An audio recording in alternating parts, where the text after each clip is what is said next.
What is going on, everybody? It's the Frost, and we're back with another Clash in the Elestrals as we're showcasing our water and the Earth deck this time. And we have ourselves a nice little opponent here. Let's see how this turns out for everyone.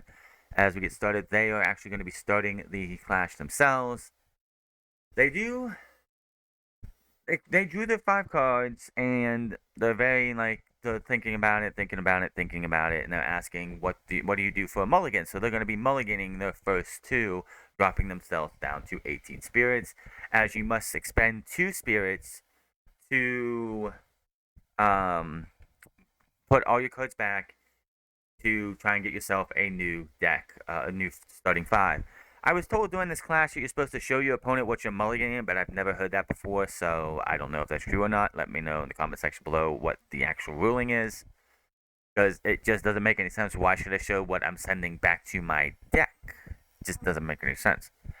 Anyway, as they're shuffling through, they're getting their cards. I don't know why there's an earthquake on the field, even though that's not part of their deck.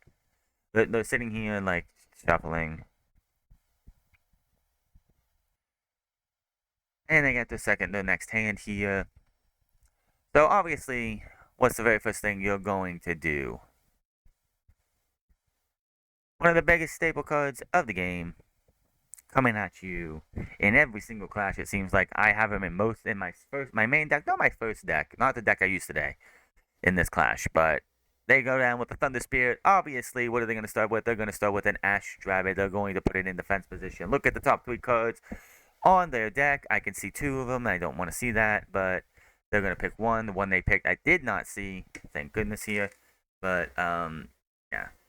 Words are wise to everybody who plays webcam games. Try and keep your hand or whatever you're doing out of the view of the camera, because 9 times out of 10, people are going to see what you're doing, and they're probably not going to warn you.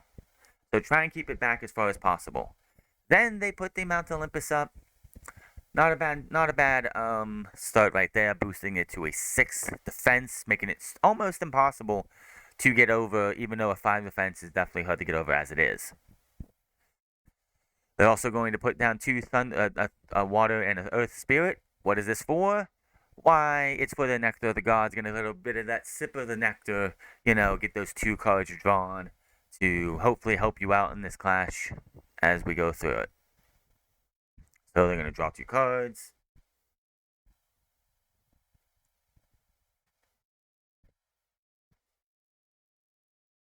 They're going to draw a few cards, and that's basically all they're going to do for their turn. So, due to the mulligan and everything they played, they're down to 14 spirits already after 1 turn. Now, not to be outdone myself, I draw, and I play my own Nectar of the Gods. As you can see, we are not in my Fire Thunder deck, as that deck does not have any Nectar of the Gods, but of course, draw 2 cards. I end up setting 1. And, I haven't got to do this in a while. What do we do here? We're going to play Atlantis, getting rid of Mount Olympus, just to make things a little bit more interesting for me. And I'm going to drop down 1 spirit. I'm going to come over here, and I'm going to play Spy Nymph, that sneaky little bugger, in defense position. We'll get to that ability here in a moment. As I play Spy Nymph in defense position, not much else I can do. I end my turn. 16 spirits for me, 14 for my opponent as we go into the clash. Now, my opponent draws. What is the very first thing that you would do with this Ash Drabbit, which I've done multiple times on this channel in these clashes? You've seen it. You love it. They ascend into the good old boy Sonicore. Love this one. Obviously, with Sonicore on the field in attack position, there is no counter ruins allowed. Not a single counter ruin is allowed. I didn't mean to do that. Why are we doing this? I'll write it out later. But, alright. Sonicore comes to the field. It's a fun one. Now, they also play an Ambrosia to get 3 spirits back. Always a good one to get as well. No issue there. So, Gotta get that recycling spirits. Of course, as we know, are the lifeblood of the entire Celestial format. You have to have the spirits in your hand or in your spirit deck to be even able to function. Now, they hit my Spy Nymph. They do not understand what Spy Nymph does because Spy Nymph is a sneaky little bugger, and I say this, I'm going to pause this for a second. Spy Nymph, if your opponent destroys it in battle, sends it not to the underworld, but sends it to the ruin row, and it basically attaches to your opponent's Celestial, thus dropping its base attack to 0. That doesn't include boosts from Mount Olympus or anything else that has been boosting it. But its base attack is now 0, and since Sonicore has nothing there, it is going to be at a 0. If Mount Olympus was still on the field at this time, it would absolutely be boosted up to 2 instead of 0. So that is a fun one. I'm explaining to my opponent what is actually happening. They thought that Sonicore meant all ruins did not affect it, but that is not true. Just counter ruins. And this is basically a continuous invoke ruin, or whatever you want to call that. It's a continuous ruin, which I'm still waiting for continuous invoke ruins to happen. Like actually continuous invoke ruins, you can't do nothing right now because Sonicore is on the field. And because of all that, we are about tied each at 15 spirits to go. I draw. I'm thinking of what to do. I have a pretty good hand here, and it's definitely, I wish there was a couple cards I could have played in this clash, but Spy Nymph on the field, and I was being asked if I had in contrary to popular belief, you have to, when you do this with a Spy Nymph or another card, is you have to, like, the spirit underneath of them goes to the underworld, and you have to re-enchant it with a different spirit. I do play Sluggle here, only 2 water spirits in the underworld right now, so I get those 2 water spirits back. And down goes the Sonicore due to Sluggle. That is right, ladies and gentlemen. Sonicore, the big bad Sonicore, which I have used multiple times on this channel, can't even outlast a Sluggle due to the Spy Nymph attack. A 2 takes down a 0, as you know. I think that's just great. That is going to be this is going to be the title of the thing. Sonicore Sluggle takes down Sonicore, but down goes the mighty Sonicore, who did me so much good favors yesterday and the day before that with battles against Zeus and others, and I get to take it down with a Sluggle, and I just really wanted to take it down with a Sluggle. I thought that'd be pretty funny. That's a pretty good play right there, in my opinion. Because I'm explaining to my opponent, because Sonicore is at 0. They tried to play a Tsunami, which would not have worked anyway, no matter if it was Sonicore or anything else, because I'm a Water Enchanted Celestial. Thus, that would have been a bad play to do anyway. So, that is my turn right there. My opponent, Charles, the next turn, and they play everyone's favorite Divine Searcher as they get ready to play it here. They play the Elichick, as they do. Obviously, Elichick is going to be able to hit over that Sluggle as soon as they want to, because Sluggle's only 2. And I only really put it out there so I could get 2 spirits back from my Underworld, because I only had 2 water spirits. And I wanted to take down Sonicore, and I thought it'd be pretty funny to take it down with a Sluggle at 0 base. He does grab the Zeus, the master of the Thunder Pantheon, the Slender Spirits and Thunder Clash.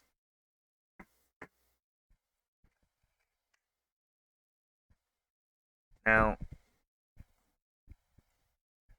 sitting here thinking of what to do. Zeus is still there. They're shuffling the deck as you do, because you have to shuffle after that. And then they think about playing Zeus. They really do think about playing Zeus, but there's really no reason to play Zeus at this time. So in turn, all they do is they attack and destroy my Sluggle, which obviously was going down. I didn't expect it to make it past 1 turn. Was fine. 16 spirits for me, 14 for my opponent. I then go again, my turn up. I play a second Sluggle. I will be playing a second Sluggle in defense position, getting back the 2 spirits that were in my spirit deck, of course. And basically, that's all I can do. That is all I can do right about now. Like, I'm telling you right now, just with the way this clash went, these 2 Sluggles made a lot of difference by getting back those spirits from the spirit deck, spirit world, because as we get closer to the end of the clash, I don't have as many spirits back left as I probably could have had, but probably wouldn't have had the spirits I needed if it wasn't for those Sluggles being there. So that was my turn. I have 17, they have 14. And this is where the spirits really come off the board for them. They play Mount Olympus, destroying my Atlantis, which is fine. So that takes them down another spirit. They do end up playing the Zeus this turn, adding an extra to it, so that's 3 spirits from their spirit deck.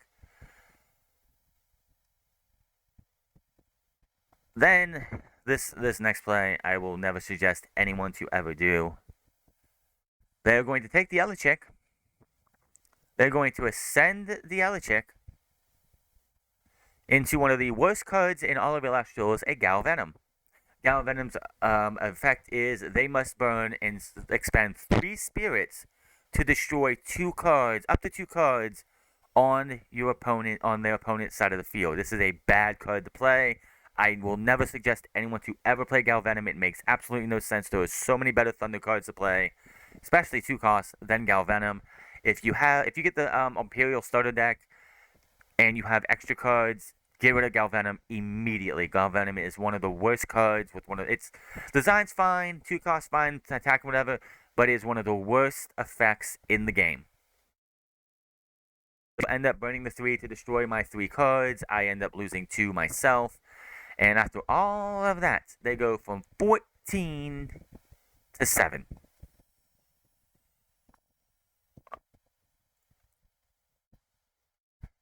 Yeah, so after everything that they did in this one turn, you played Mount Olympus, that's 1 spirit. Then 2 spirits on Zeus. Then, that's 3 spirits right there. Then you send the Galvenom, that's 4. Then you play 3 more. You burn 3 more to destroy 2 spirits on my side of the field. That's 7 spirits in 1 turn. This turn right here is basically, I think, the turn that changed the game completely for this clash, and really led to me basically winning this clash. If it wasn't for the Galvenom's effect, I think things would have been different. And if it wasn't for the Sluggles on my side, it would have been different as well.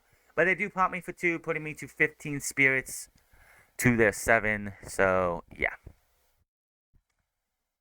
2 spirits, pop for 2 because I didn't have anything because of Galvenom's effect. If it wasn't for burning 3, if it was like you have to just expend 1 spirit, it wouldn't be as bad. I think making you burn 3 spirits was a mistake. Now, I don't get to play this card off because I just got it, but resting on your laurels is added to my deck. It is used. It destroys the Galvenom with no effort at all because they have 2+ enchanted spirits on their side of the field.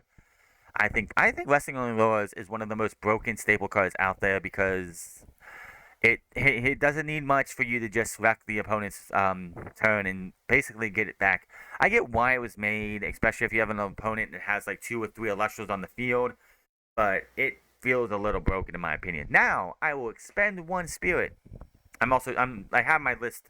If you ever battle me in card battles, I have a list of all my effects because the cards are too small for me to read, mostly, except for like the easy ones. I expend 1 spirit. I special cast a Tag Puff to send into Javalantis immediately. Unfortunately, I don't get to use its effect because I don't have any. They don't have any defense position Illustrials on their side of the field. That's fine. I do not attack though because I'm pretty sure there is something back there. The Tsunami does not affect me because I'm a Water Enchanted Celestial, so that one doesn't bother me. But there are other face down ruins for them, so I basically go. I grabbed, and what you saw me do there is I grabbed from the wrong side. I went to grab. I get jumbled up. I grabbed from the wrong side, grabbed from my major deck, saw what I saw, and I said, you know what? That's not fair. Let me put it at the bottom of my deck and move on from there. That's all we did. That's why you saw me do that with my deck. Like it happens sometimes. I just space out for a second and grab their own deck. But I have 11 spirits to their 7 after all of that. Now, my opponent's turn. What's the one thing that you can do for a great defense right here?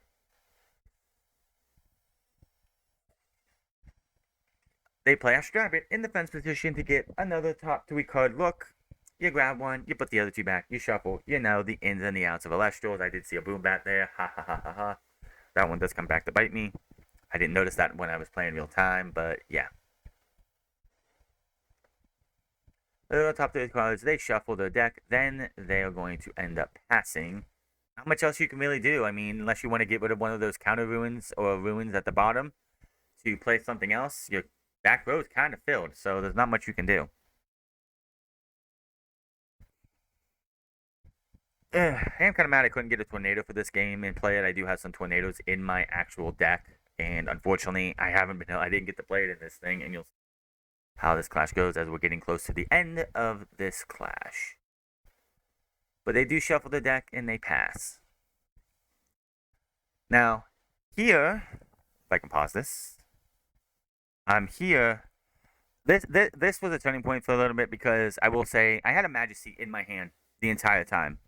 Now, obviously, I could have descended in the Majesty right here and tried to wreak havoc, but I was looking for something. I also had the Trident of Poseidon in my hand. I was looking for Poseidon this entire game. I was looking to get that Poseidon, bring on Majesty, put it in like enchanted, get the Trident lock with Poseidon, and make it so that they could not affect me with water. Tandem Alestrals could not be affected by Alestral effects, and you could not counter ruin my Majesty.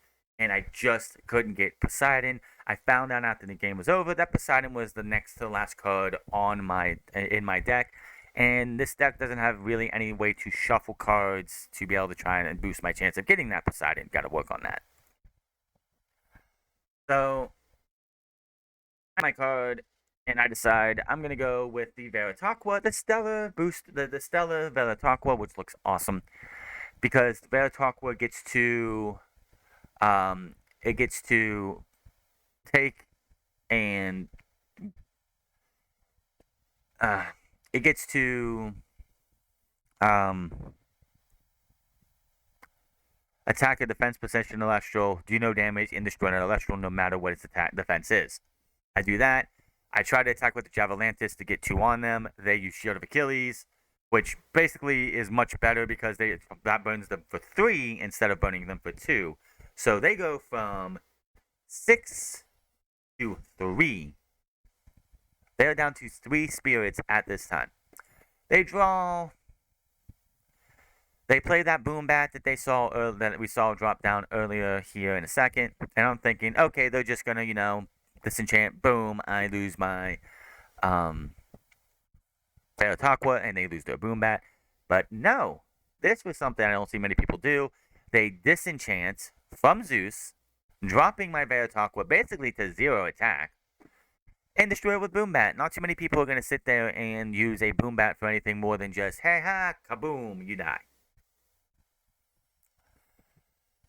So, we are coming down to the end of this. I draw. I get nothing. I expend to draw. And I have to end my turn. So I have 9 spirits coming out of this turn. They have 2. They're looking for an ambrosia. They're literally looking for an ambrosia.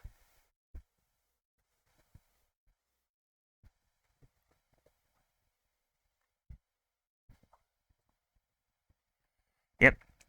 So right now, I'm left wide open. So if they could like enchant into something big, I could be in trouble. But they have to go with a misenchant here. They literally have to go with 1 misenchant. They only have 2 spirits left. They do not have any thunder spirits, which could make a lot of difference because they could have Spark It Nexus from Zeus on the Spark It, destroying anything in my hand.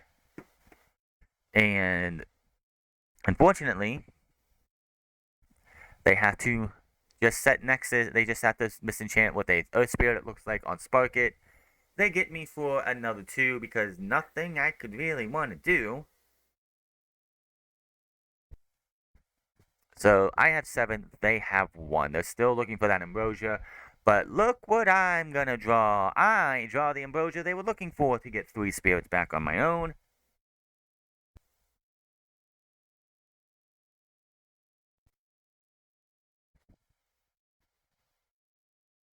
I play the new Moss Station that I got out of my Imperial Watts booster packs. So, always nice to get that. First time I get to use... I like getting to use new cards. I hit over the Boombat to destroy it because Boombat was properly enchanted. And if I would have went over the Sparkit this turn and said I'll come by the Boombat next turn, he could have said, well, I'm going to disenchant, and boom, there goes my Moss Station. And I'm left wide open for anything he wants to play on the next turn. So, 6 spirits for me after all of that. 1 spirit for them. And of course, my station goes into defense position. So basically, Sparkit could hit over me, and that'd be that. They straw because my station is defense position. They really don't have anything else. They're still looking for that ambrosia. They are absolutely looking for that ambrosia. So they draw. They're going to attempt to hit over me. I draw, and I hit my Shield of Achilles over them, sending the Sparkit back to them. And I have to expend 2 cards, play 1, spend an extra 1 for that. I am down to 4 spirits. They are down to 1. They are trying to end this. This is a newer player, so we're gonna sit there and we're gonna explain to them. Me and another guy here are in here explaining that the game's not over, even though you have 1, because if they top deck an ambrosia, they can play it. They still have Mount Olympus and Zeus on the field. If they top deck ambrosia, they can take 1 from the Zeus or the Mount Olympus and get yourself a 3 spirits back. So I draw. I have to misenchant an Ampharos. I try to hit for 2 to end the game. They play Tsunami. That Tsunami that was there at the start that they tried to use at the wrong time when Sonicore was being destroyed comes back to hit them. And they absolutely can turn and put both of my Elestrals in defense position. So I have 3 spirits left. They have 0 spirits left. But the game is not over yet, because putting them in defense position, if the next turn, which is what we're explaining here right now, if they turn and they get that ambrosia next turn, they could take it from the Mount Olympus, or they could take it from the Zeus, which most likely the Mount Olympus. You get your 3 spirits back, you play whatever you want to do, you disenchant, boom, you destroy something on my side of the field, and boom, game could be completely changed. But they draw, they don't get the ambrosia, and the clash is going to come down and end right there. They're trying to wonder.